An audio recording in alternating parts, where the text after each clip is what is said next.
buenas noches, soy Omar Mariluz y esto es Las Cosas Como Son. A ver, tremendo día el que hemos tenido. El presidente del Consejo de Ministros, Aníbal Torres, acudió al Congreso de la República, a la Comisión de Constitución, para defender, ¿no? Para sustentar el proyecto.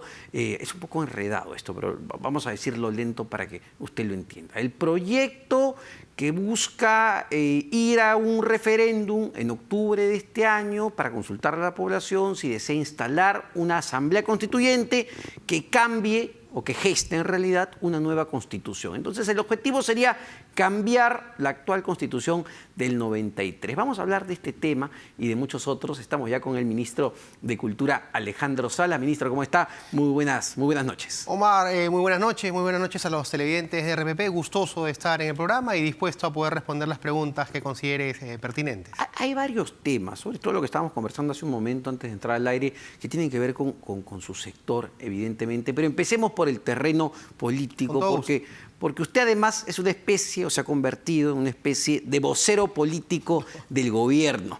¿A qué se debe? Siempre me he preguntado eso, porque no hemos visto ese rol de otros ministros de Cultura. En realidad ustedes me han convertido en vocero. Yo vengo con todo el buen ánimo, por supuesto, respetando el trabajo de ustedes como periodistas a las entrevistas que realizan, pero tenemos sí libertad todos los ministros de parte del presidente de la República para poder responder todo lo que ustedes consulten en materia de coyuntura política, en materia de políticas de gobierno. Y por supuesto que acá estamos, así que sobre las preguntas que ustedes realizan uno responde. Entonces, en virtud de eso, digamos que son ustedes quienes me dicen que yo, digamos, tengo la calidad de vocero. En realidad lo que soy es un ministro que, por supuesto, dentro del marco constitucional, en el rol de ministro, soy un articulador político del gobierno, formo parte del Consejo de Ministros y gustoso siempre dentro de un gobierno democrático donde prima la libertad de expresión, de poder responderles a ustedes, los periodistas, siempre con todo el respeto del caso, las preguntas de coyuntura o lo que ustedes quieran preguntar. ¿O es porque falta cierto nivel de vocería dentro del propio gabinete, ¿no? Quizá no a todos los miembros de este gabinete se les viene bien declarar a la prensa porque quizá se irritan demasiado cuando hablan con los periodistas. No, no lo creo. Yo estoy seguro que si invitas a cualquier otro ministro va a venir con todo gusto a exponerte seguramente temas de su sector y si le preguntas temas de coyuntura también te la van a responder. Lo que pasa es que ustedes como, digamos, medios periodísticos a través de su producción invitan a quienes de una u otra manera puedan, digamos, dialogar con ustedes abiertamente sin ponerle ningún tipo de restricción a las consultas. Y en ese camino, digamos, a mí me tienen acá siempre, ¿no? Vamos justamente a conversar de la Asamblea Constituyente, ¿no? Y sobre todo las motivaciones, porque lo que se entendió en estos días, sobre todo hoy el presidente del Consejo de Ministros, Aníbal Torres, es que se está proponiendo la Asamblea Constituyente para gestar una nueva Constitución porque es un clamor popular. Él dice que a cualquier lugar donde va, la gente le pide no solo cambiar la Constitución, sino también cerrar el Congreso. ¿Esto no es bastante subjetivo en realidad? Yo no creo que sea subjetivo y te lo digo con conocimiento de causa. O sea, yo voy a los consejos de ministros descentralizados y efectivamente lo que se ven son voces de dirigentes, voces legitimadas y acreditadas que ingresan a los consejos de ministros y efectivamente piden el tema del cambio de Constitución. Yo creo, Omar, que hacer una consulta a la ciudadanía, yo creo que nadie debería tenerle miedo a ello. Por el contrario, creo que consultarle al país si quiere una nueva Constitución, sí o no, creo que es absolutamente saludable porque no solamente pone en debate lo que significa en estos momentos la Constitución de 1993 y si habrían reformas que hay que hacerle, o la gente quiere finalmente una nueva Carta Magna. Entonces, creo que en ese sentido, si la población dice no, nos quedaremos con la Constitución de 1993. Si dicen sí, trabajaremos con responsabilidad una Asamblea Constituyente que dentro del marco del proyecto de ley que ha presentado el Poder Ejecutivo al Congreso de la República, establece una participación muy plural, en un país plural, multicultural, que creo que es absolutamente válida, ¿no? En términos muy concretos, ¿no? Porque claro, dicen, no, hemos escuchado al pueblo, el pueblo me exige esto, pero en realidad pareciera que lanzan esta idea de la Asamblea Constituyente, de la nueva Constitución, para tratar de distraer la atención en lo real, ¿no? Y lo real es la demanda de la población que no le alcanza la plata, que se está quejando del incremento del precio de una serie de productos, que se está quejando del incremento de insumos básicos como los fertilizantes. Y pareciera más bien que en los temas concretos y reales no hay una política concreta del Ejecutivo y bueno, se les ocurre pues lanzar este fuego artificial de la Asamblea Constituyente. No, Omar, porque mira, una cosa no quita la otra. Parte del tema de la canasta básica familiar se vio en reuniones de mesas de trabajo, nacieron en mesas de trabajo de Huancayo, donde se logró los acuerdos para presentar un proyecto de ley de la exoneración del IGB, el impuesto a la exoneración al impuesto selectivo al consumo. Que dicho sea paso, los productores ya han dicho que no va a impactar en absolutamente nada en el precio final de los productos. Bueno, veámoslos con optimismo. Finalmente hemos ido con la mayor y la mejor voluntad dentro de una crisis internacional que la estamos viviendo en muchos países de Latinoamérica, con la voluntad del Poder Ejecutivo de poder trabajar. Entonces, y dentro de este marco de diálogo, de demandas que exponen los ciudadanos sobre la mesa en sus regiones, está también el tema de la Asamblea Constituyente, que no quita en lo absoluto lo uno y lo otro. Yo creo, y te vuelvo a repetir, mira, Omar, a lo largo de nuestra historia republicana hemos tenido entre asambleas constituyentes y congresos constituyentes 11 congresos constituyentes, 11 asambleas constituyentes, que han nacido en 1822 y la última ha sido el Congreso Constituyente para la Constitución de 1993. Hoy en día yo escucho voces que dicen, no es el momento. No es el momento de una constituyente. ¿Cuándo ha sido el momento de una constituyente en un país donde cada 14 años por lo menos había un intento de golpe de Estado? Ya, pero a ver, nuevamente, vayamos a los temas concretos, ¿no? Porque la idea esta, o el concepto de asamblea constituyente, cambio de constitución, es muy etéreo. La gente no come asamblea constituyente. ¿Qué se quiere cambiar? O la pregunta que se les hace recurrentemente, ¿no? ¿Qué no les permite hacer la actual Constitución del 93, que necesite ser cambiado para que ustedes hagan una mejor gestión? Primer punto, lo que se quiere con este proyecto de ley es que la nueva Constitución política del Perú recoja todas las voces del país. Ya, las voces ¿qué significa y la eso, representatividad. Por primera vez se establecen porcentajes para que los pueblos originarios tengan una representatividad en la Asamblea Constituyente, para que los profesionales independientes o las personas independientes puedan participar en la Asamblea Constituyente. Pero no se escape, nuevamente, ¿para qué? ¿Qué quieren cambiar en concreto? ¿Qué necesitan cambiar de la actual Constitución para mejorar las condiciones de vida de la población? Que entiendo es el objetivo del gobierno. Pero por supuesto, mira, la mejor calidad legislativa es uno de los ejemplos que te puedo poner. Somos un Congreso que hay que discutir si necesitamos una Cámara de Senadores y una Cámara de Diputados. Vemos, y no lo sé, que la producción y la calidad legislativa en el Congreso de la República no sé cuánta solución le está dando al país. Necesitamos un buen filtro. Hay que ver si necesitamos una bicameralidad. Reforma política. Una reforma política perfecto. que podemos empezar a trabajarla. Eso es ahí podemos estar de acuerdo. Reforma política, balance de poderes, que incluso hay propuestas interesantes al respecto que se han planteado. Eso no se puede hacer bajo el actual esquema constitucional, plantear una reforma política, aprobarla en 2 legislaturas, incluso llevarla a un referéndum como intentó hacer Martín Vizcarra. Pero es que, Omar, estamos hablando de un trabajo de ponerle parches a la Constitución cada vez que se necesite algo en el país. Yo creo que no debemos tener miedo a evolucionar. No, y el marco constitucional también debe evolucionar. El principal miedo, como ha ocurrido en otros países, también lo han dicho muchas veces, es que este sea un pretexto para perpetuarse en el poder, para que el presidente Castillo o el señor Vladimir Cerrón se quieran perpetuar en el poder, pues, ¿no? No, mira, en primer lugar, el señor Vladimir Cerrón no forma parte del gobierno, no toma decisiones en el gobierno. Y en segundo término, el propio proyecto de ley establece muy claramente el hecho de que la Asamblea Constituyente no puede modificar el periodo por el cual ha sido electo el presidente y el Congreso de la República. O sea, lo dice, no es facultad de la Asamblea Constituyente, el proyecto de ley, modificar el periodo del presidente del actual gobierno y tampoco el periodo por el cual ha sido electo el Congreso de la República. Por lo tanto, esos temores creo que vienen justamente en lo que manifestabas, en subjetividades, porque el objetivo es lo que está expuesto y está plasmado en el proyecto de ley que hemos presentado al Congreso. A ver, sí, pues el problema es que también el presidente Castillo, el primer Aníbal Torres decían en un momento que no, que el tema constituyente no está en la agenda, que no estamos viendo ese tema, y a la hora de la hora, ¡pum!, salió Asamblea Constituyente. vamos recogiendo, Omar, a través de los consejos descentralizados que hemos recorrido ya varias regiones, Omar. Y no recogen las encuestas de opinión que hacen importantes encuestadoras, Ipsos, CPI, donde dicen claramente que no está pues dentro de las verdaderas prioridades de la población. La prioridad de la gente es seguridad, que no te roben, que tus autoridades no sean corruptas y que los precios no me sigan golpeando el bolsillo. Esas son las prioridades de la gente. Las encuestas siempre van a ser un marco referencial. Ninguna de estas encuestadoras da como presidente a Pedro Castillo. Ya, okay.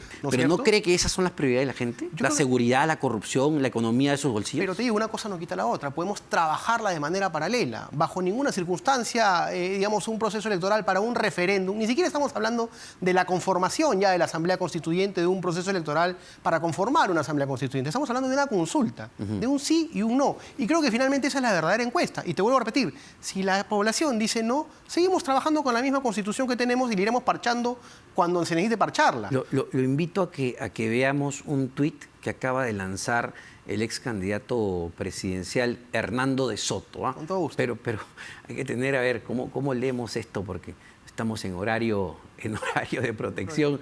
A ver si... Yo no voy a repetir las malas palabras, porque después a mí me jalan la oreja. Disculpen, pero la propuesta del Ejecutivo para el referéndum y la constituyente son una gran... pitillo, ustedes lo pueden leer, para descarrilarnos hacia el comunismo. En el primer tuit que lanza Hernán... y en el segundo tuit me dicen que es un video. No vamos a pasar el video completo, pero entiendo que ahí está resumido. ¿Qué opinión le merece lo que acaba de decir Hernando de Soto? Bueno, yo creo que ese debe ser un troll, ¿no? Que no debe ser Hernando de Soto. Yo no creo que se exprese de esa manera Hernando de Soto. Hay formas es su cuenta oficial, es su cuenta oficial. Sí, pero hay formas de poder, creo, comunicarse, ¿no? Sin embargo, si ese fuese un Twitter oficial de don Hernando de Soto, sería lamentable, porque en realidad está prejuzgando lo que sería la conformación de una asamblea constituyente sin tan siquiera ver que esta sería, digamos, encaminada dentro de un marco de un proceso electoral libre, abierto, donde postularían también independientes, partidos políticos. ¿Y por qué no aspirar, por ejemplo, digamos, el sector político, la ideología política que propugna don Hernando de Soto, que puedan tener mayoría en esa asamblea constituyente? ¿Por qué se dan por perdedores? Bueno, ¿y ustedes, francamente, creen que esto va a salir en el Congreso? Porque ya en términos políticos, la mayoría de voceros de bancada se han pronunciado en contra de este proyecto del Ejecutivo. ¿Qué va a pasar si se archiva? ¿Cuál es el plan B? Respetar la independencia de poderes, Omar. Acá nadie va a venir a imponer absolutamente nada. Hemos recogido la demanda de la población, de los ciudadanos, la hemos expuesto, la hemos presentado al Congreso de la República con la mayor y mejor voluntad de poder evolucionar constitucionalmente como país. Y si el Congreso de la República decide archivar este proyecto de ley, pues creo que la Constitución es clara en el respeto e independencia de poderes. Acá no venimos a imponer absolutamente nada. ¿Vladimir Cerrón está de acuerdo con eso, con ese plan B? Es que Vladimir Cerrón no forma parte de las consultas que se hacen al gobierno. Escuchó la entrevista de Vladimir Cerrón. Él tiene un plan B, no lo quiere decir. Y él, valgan verdades, es el líder de la bancada de Perú Libre. Sí, pero el presidente de la República, en los consejos de ministros en los cuales trabajamos y él expone las políticas de gobierno con el premier, no hablan de ningún plan B ni nada por el estilo. Yo lo he escuchado al presidente de la República decir que el Congreso haga su trabajo y si deciden archivar el proyecto de ley, tenemos que respetar la independencia de poderes y seguiremos trabajando hacia adelante. Ahora, o esto no es, como lo planteaba Juan Carlos Tafur el otro día en una columna, una estrategia del gobierno también para decir, bueno, mira, me archivaron mi asamblea constituyente, me archivaron mi cambio de constitución, yo quería hacer, esto iba a ser Francia, ¿no? Esto iba a ser Suiza si la asamblea constituyente iba para adelante. No es mi culpa si el gobierno fracasó. ¿No se están tratando de adelantar ya justificar un posible fracaso o mayores problemas en los siguientes meses? No, en absoluto. Estamos trabajando con la mejor y la mayor convicción para darle al país lo que necesita para poder superar las crisis. Una crisis que como Poder Ejecutivo no la vamos a poder salvar solos o la vamos a poder sacar solos. Necesitamos también del trabajo en conjunto con el Congreso de la República. Yo siempre lo digo. Yo soy una persona que tiene la esperanza de que estos conflictos con el Congreso de la República, estas fricciones con el Congreso de la República puedan superarse y llegar a un punto de entendimiento donde ambos poderes del Estado puedan ver la problemática del país, las crisis económicas que existen a nivel internacional y que también digamos, están repercutiendo en el Perú y que, por supuesto, creo que una idea de consenso y de trabajo al 2026 para poder traspasar el poder de manera democrática como corresponde en unas próximas elecciones generales de manera pacífica, ordenada, saliendo de una pandemia que nos ha creado crisis económica. Yo creo que el Poder Ejecutivo necesita el Congreso y el Congreso necesita el Poder Ejecutivo. Ambos poderes han sido electos por 5 años y el respeto a esa elección que ha habido democrática, constitucional, tiene que terminar su periodo, pero su periodo con entendimiento. Yo creo que es momento, y el presidente de la República lo ha manifestado, de poder trabajar una agenda de gobernabilidad con el Congreso de la República que nos permita sacar el país adelante. Pero ¿dónde falta de respeto el premier al Parlamento cuando va a una comisión y dice, bueno, a mí el pueblo me está diciendo que lo cierre, ¿eh? Yo no los voy a cerrar, pero es lo que el pueblo me dice? Mira, el mismo premier lo manifiesta y lo dice. Yo soy un catedrático, soy un profesor universitario, he escrito diversos textos de derecho. Sin embargo, me invitó el país a través del presidente Pedro Castillo a participar en política. No soy político, dice él.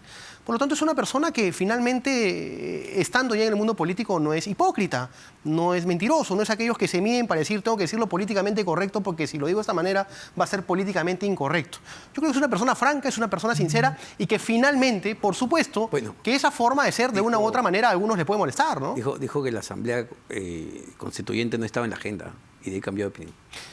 Bueno, yo creo que todos podemos evolucionar. En un mes, 2 meses, 3 meses, 1 año, 5 años. Yo creo que ¿cómo el tema queremos, entonces? Porque si en marzo dice una cosa y en abril pasa otra cosa, bien rápida su evolución. Porque el país empezó a pedirnos que nos presentemos y él no se presentó solo, se presentó con todo un consejo de ministros en diversas regiones donde empezamos a escuchar otras voces, Omar, que finalmente pueden hacer que uno pueda cambiar de opinión, ¿no?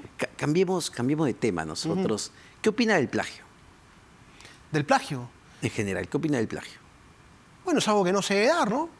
El plagio es algo que finalmente desde el colegio nos dicen que es algo que no se debe dar.